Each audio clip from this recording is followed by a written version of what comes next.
তো hello guys, সবাই কেমন আছো? আশা করছি সবাই ভালো আছো। তো আজকে করেছিলাম ফ্রায়েড রাইস। তো দুপুরে যে ভাতটা বেঁচে গিয়েছিল ওই ভাত দিয়ে করেছিলাম ফ্রায়েড রাইস। তো ঘরোয়া পদ্ধতিতে। তো দেখে নাও, প্রথমে বিনস আর গাজর কুচিয়ে ভালো করে ধুয়ে ভেজে নিয়েছি।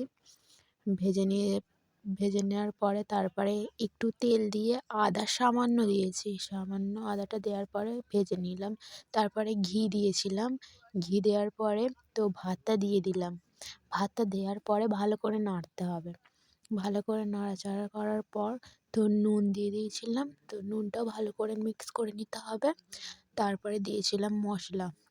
তো রেডিমেড যে বিরিয়ানির মশলা পাওয়া যায় ওই মশলাই দিয়ে দিয়েছিলাম। তো তারপরে সব সবজিগুলো দিয়ে দিয়েছিলাম, দেওয়ার পরে ভালো করে মিক্স করে নামিয়ে নিলাম। তো রেডি হয়ে গেল আমাদের ফ্রায়েড রাইস ঘরোয়া উপায়ে। তো কেমন হয়েছে সবাই একবার বলো, আর আমার পাশে থেকো সবাই। তো আশা করছি সবার ভালো লাগবে এই ভিডিওটা দেখে। তো সবজির সাথে কিছু কাজু বাদাম আর কিশমিশও ভেজে নিয়েছিলাম, ওটা বলা হয়নি। তো তারপরে নুন মাখাতে হবে, ভাজার পরে নুন মাখিয়ে নিয়েছিলাম।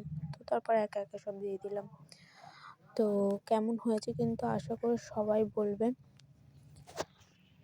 তো লাস্টে খেয়েছিলাম, খুবই ভালো হয়েছিল।